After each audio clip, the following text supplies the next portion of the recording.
Bismillahirrahmanirrahim. Alhamdulillahilazi lihaza ma kunna lillah tadiyala adonallah. Asyhadu an la ilaha illallah wa asyhadu anna abduhu wa rasuluh la nabi abada amma ba'd. Terutama dan terutama sekali, marilah kita berterima kasih kepada Allah Subhanahu wa taala yang telah diberikan hidayah dan karunia-Nya hingga kita bisa bertemu hanya di channel YouTube yang ada pada saat ini. Dan untuk yang salawat beriringan salam, tidak lupa-lupanya kita panjatkan berucapkan kepada baginda besar Sallallahu Alaihi Wasallam yang telah membawa kita dari alam jahiliyah sampai alam yang penuh dengan ilmu pengetahuan yang besar pada saat sekarang hari ini.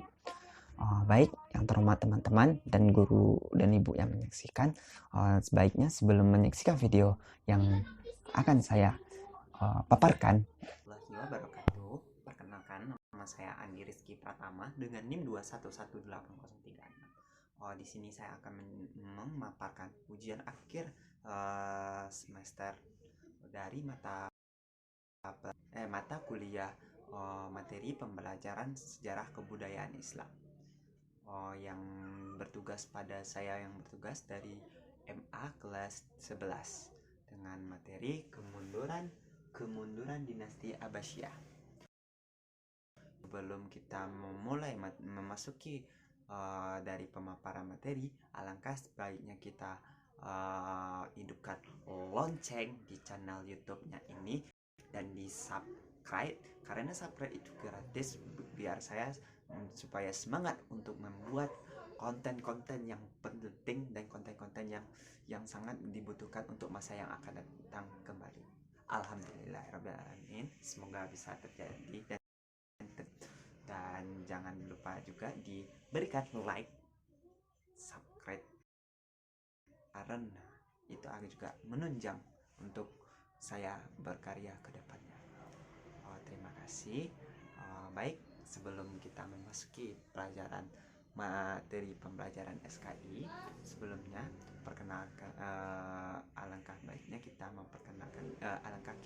baiknya kita melihat situasi kelas. Apakah kelas itu sudah bersih apa belum? Sebab karena kebersihan dari kelas itu sangat penting, karena dengan kenyamanan dan kelancaran otak kita dalam berpikir pada saat kita menerima pembelajaran. Dan satu lagi, sebelum kita memulai pada mata pelajaran, wajibnya kita untuk absen terlebih dahulu, karena kita akan melihat murid-murid kita apakah yang datang atau tidak, dan bagaimana kualitas kelas, bagaimana banyaknya.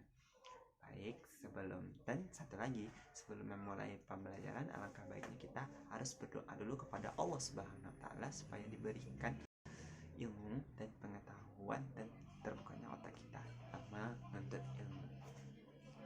Ya baik, sebelum kita memulai pembelajaran, alangkah baiknya kita berdoa dulu kepada Allah Subhanahu wa taala. Ya baik, ketua kelas silakan dulu doanya. Ya silakan ketua kelasnya. Baik Bapak, saya sebagai ketua kelas akan memimpin doa pada saat hari ini ya Bapak. Bismillahirrahmanirrahim. A'udzubillahi minasyaitonirrajim. Bismillahirrahmanirrahim. Rabbi sahli Yassirli amri wahlul 'uqdatam min lisani yafqahu qawli. Ya Tuhanku, lapangkanlah untukku dadaku dan mudahkanlah untukku urusanku, dan lepaskanlah keketaatan dari lidahku supaya mereka mengerti atas perkataan. Amin amin amin ya rabbal alamin. Sebaiknya kita akan membahas dulu materi sebelum kemunduran dinasti Abbasiyah, yang ininya adalah bab terakhir dari kelas 11 dari mata pelajaran SKI. Baik, sebelum kita dari kemunduran Abbasiyah, kita masuk dulu berawal dari proses lahirnya Abbasiyah. Lahirnya dinasti Abbasiyah. Dinasti Abbasiyah tahun 750 Masehi adalah peran besar dari keturunan Hashim yang bernama Abu Abbas.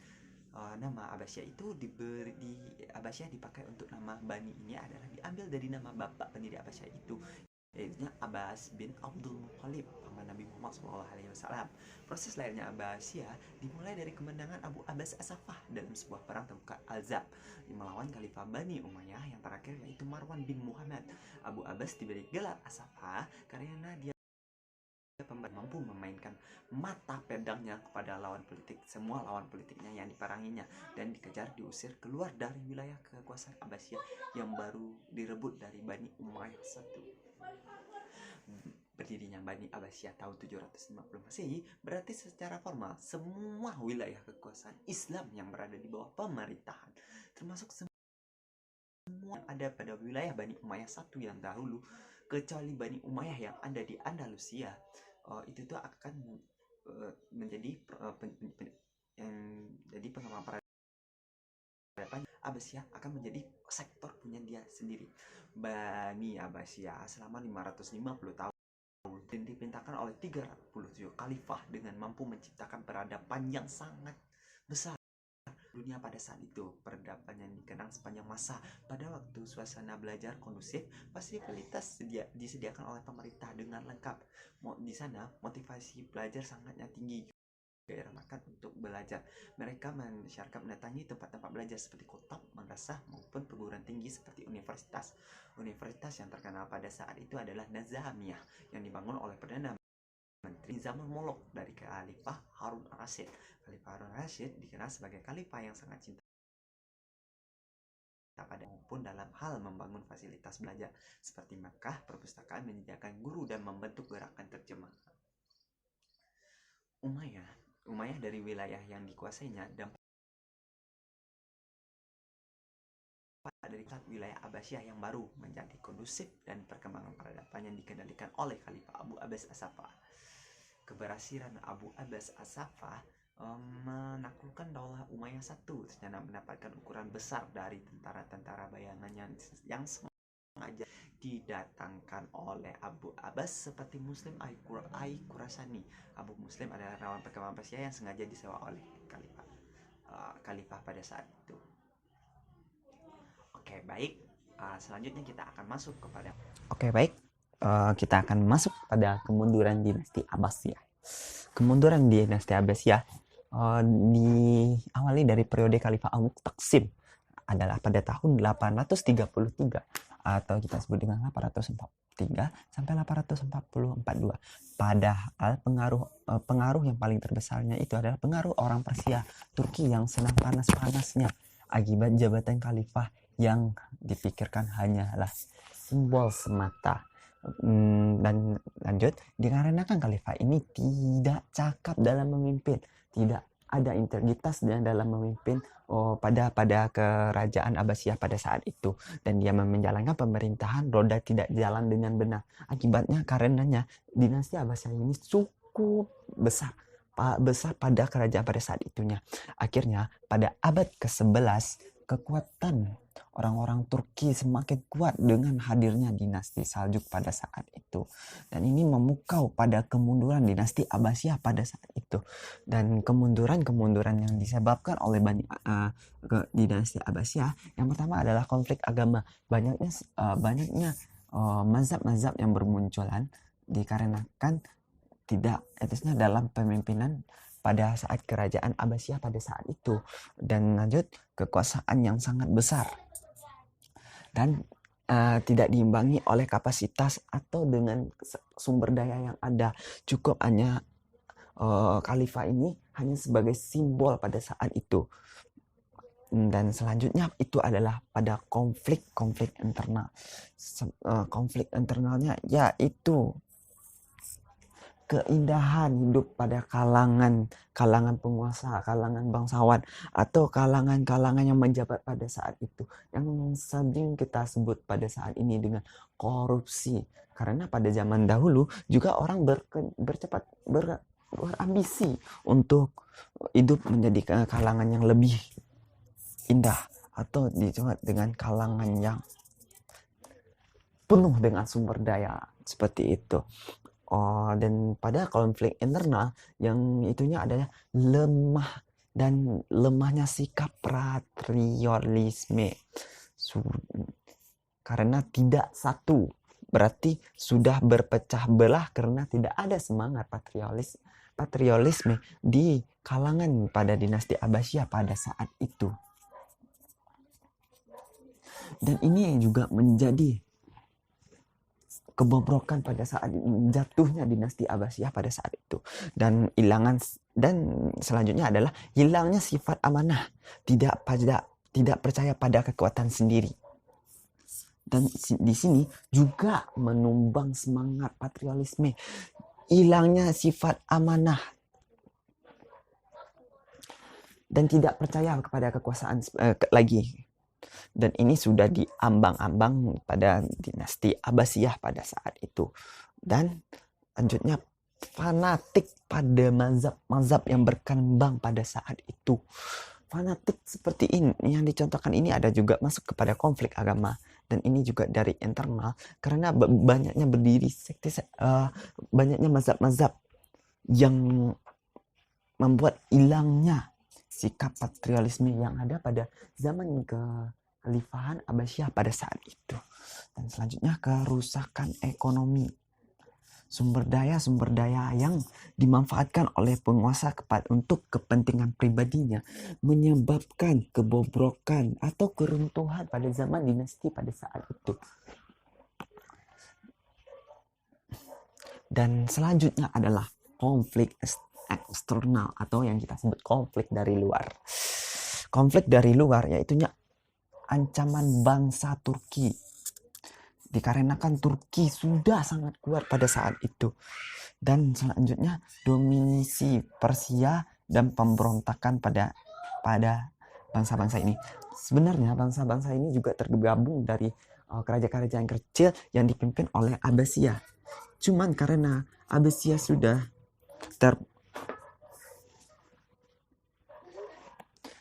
terbobrok atau terbelakang, makanya kerajaan bangsa Turki dan Persia ini berselisih atau kerajaan ini berpisah pada kerajaan Abbasiyah. Dikarenakan Abbasiyah ini sudah hampir di bawah tanduk seperti itu. Dan juga ini juga menjadikan pemberontakan di dalam eksternal, pemberontakan dari luar untuk menyerang yang di dalam, membobrok-bobrokkan seperti itu. Dan selanjutnya yaitu pada ancaman-ancaman yang ada dari luar. Contohnya perang salib yang berlangsung berapa gelombang dan banyaknya korban berjatuhan. Di sini lebih 20.000 korban dari Abbasiyah berjatuhan karena perang salib ini adalah perang antar agama untuk mengambil wilayah kekuasaan pada saat itu. Dan serangan Mongolia ke wilayah Islam. Pada saat itu Mongolia ini adalah juga sangat-sangat rentan-rentannya, sangat juga kuatnya. Kewilayahan Islam sebelumnya disebut orang Kristen terpanggil untuk perang. Dikarenanya keluarnya fatwa pada abad 12 oleh Paus Urbanus II yang mengeluarkan fatwa tentang perperangannya umat Kristen pada wilayah umat Islam. Dan ini terpanggilnya sikap patriotisme orang-orang non-Islam untuk menyerang dinasti Abbasiyah pada saat itu. Dan lanjut pada ketiganya, hancurnya kota Baghdad pada tahun 1258. Dan ini adalah juga kehancuran pada penyerangan Mongolia yang terbesar untuk menghancurkan kota Baghdad yang ada pada saat itu. Kota Baghdad yaitunya yang kita sebut pada kota yang sangat berkembang pada saat itu. Kemunculan ekonomi yang sangat luas pada kerajaan Abbasiyah yang disebarkan dari kota Baghdad ini. Berarti kota Baghdad ini adalah saksi sejarah yang ada pada saat itu. Dan lanjut kita pada peninggalan yang ada, peninggalan sejarah Abbasiyah yang ada sampai sekarang ini. Peninggalan yang ada adalah Istana Qasriyatul Zaqni. Ya, ininya adalah istana termegah yang masih ada sampai sekarang. Dan Istana Qasriyatul Kurdi. Dan selanjutnya Kota Baghdad. Kota Baghdad masih ada sampai saat sekarang ini. Dan Istana Haider, Istana Emas, jalur kereta di Damaskus, jalur kereta api nifas dari Damaskus ke Madinah dan Aqaba ke Mu'an. Dan selanjutnya kebanyakan keruntuhan dari kerajaan-kerajaan terbesar yang telah ada dari dahulu sebelum dari sekarang, itu kebanyakan konfliknya adalah konflik dari internal, karena tidak ada kepuasan dari pemimpinnya untuk mendapatkan yang belum didapatkan, ingin terus untuk mendapatkan dan mengorbankan banyak-banyak rakyatnya demi kepentingan pribadinya. Dan janganlah kita seperti itu. Jika kita nanti menjadi pemimpin, janganlah menjadi pemimpin yang keras hati dan tinggi hati, dan jadilah pemimpin yang sabar. Dan kemunduran dinasti Abbasiyah ini adalah saksi 505 tahun atau yang disebut dengan 5 abad kejayaan. Terdapat banyaknya dinasti yang bermunculan silih berganti. Salah satunya adalah pada masa kekhalifahan Abbasiyah. Masa Bani Abbasiyah dielulukan sebagai masa keemasan Islam pada saat itu. Pada periode ini, kemajuan di berbagai bidang sangat pesat dan menjadikan dunia Islam sebagai pusat. Bani Abbasiyah merupakan kekhalifahan kedua yang berkuasa di Baghdad. Kekhalifahan ini berkuasa setelah wilayah kekuasaan Bani Umayyah dan mendudukan semua wilayah wilayahnya kecuali kerajaan Abbasiyah. Pola pemerintahan yang diterapkan oleh Daulah Abbasiyah berbeda-beda sesuai perubahan sosial, politik, dan budayanya. Kekhalifahan ini berkuasa pada dalam rentang waktu cukup lama, yaitu tahun 750 Masehi dengan 656 Masehi. Pada awal berdirinya dinasti ini beribu kota Al-Masyah di dekat Kufah. Namun untuk menjaga stabilitas dan kemudahan kontrol negara yang baru berdiri itu, Al-Mansur memindah ibu kota ke kota yang baru dibangun kembali, yaitu Baghdad. Kota terletak di bekas ibu kota Persia, Krepston. Kondisi Bani Abbasiyah sebelum invasi Mongol.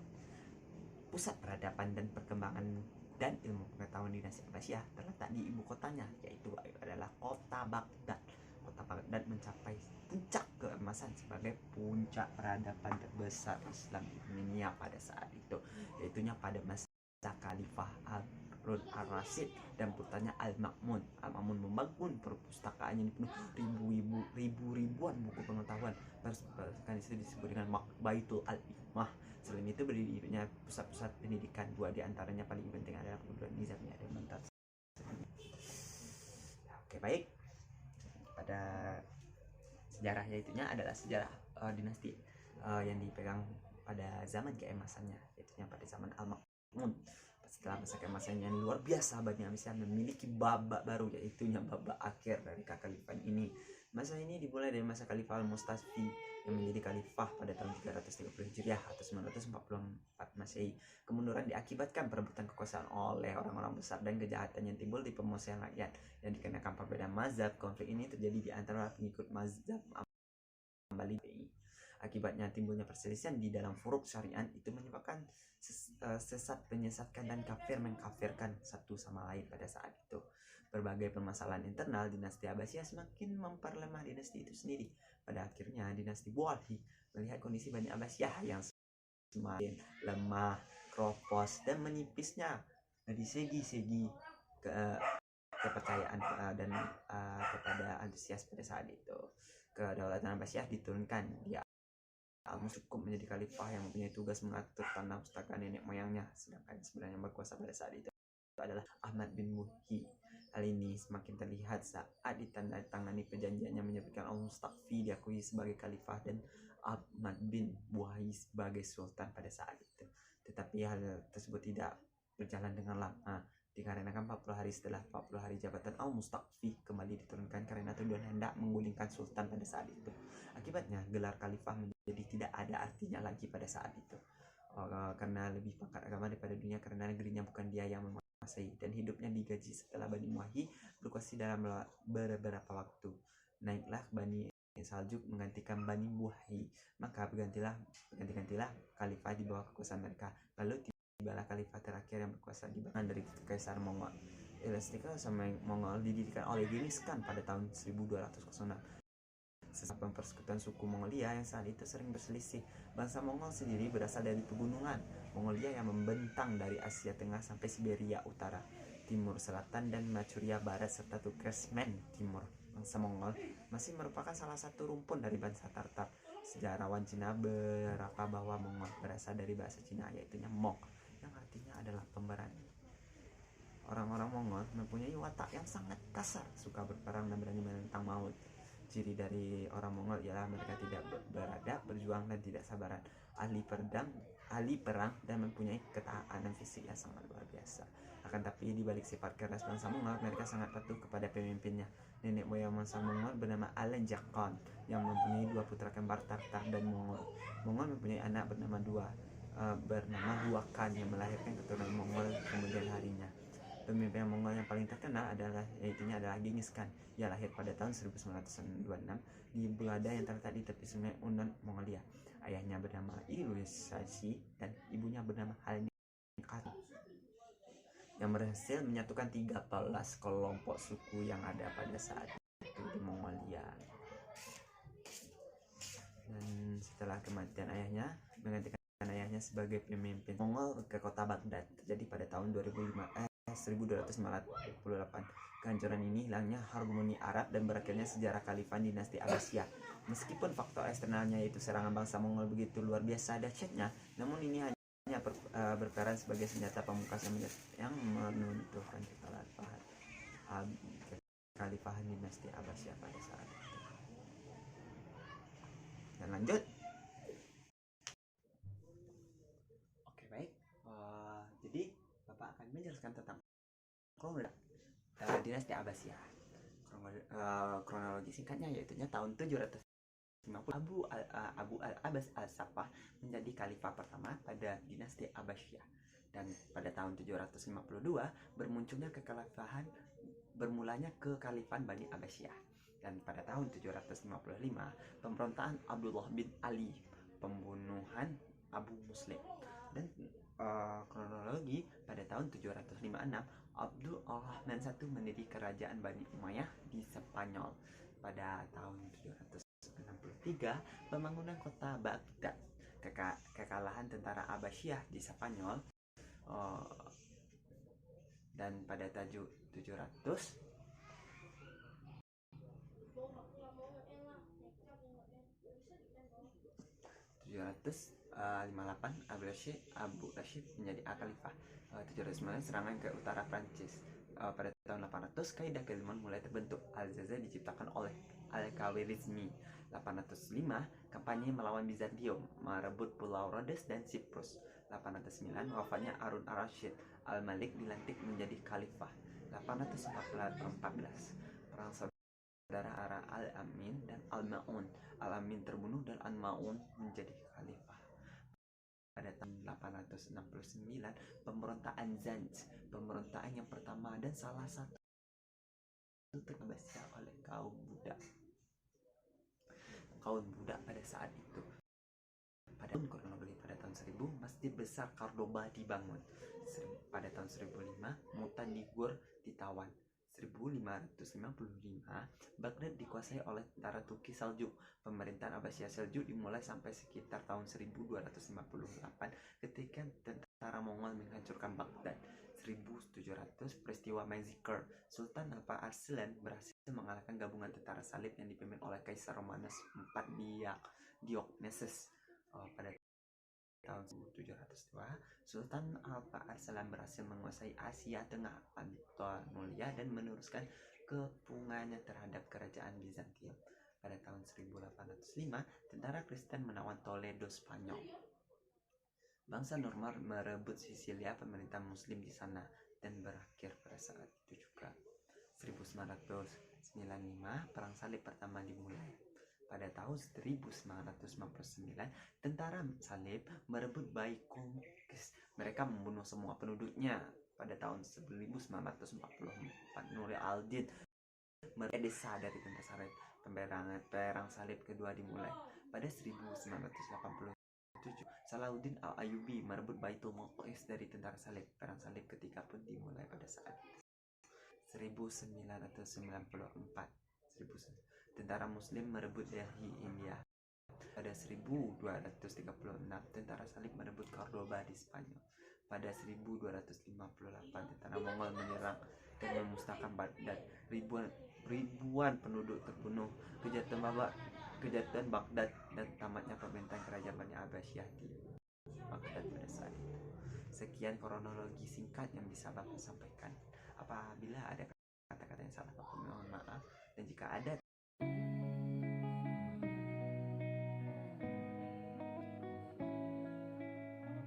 This night is cold in the kingdom. I can feel you fade away. From the kitchen to the bathroom.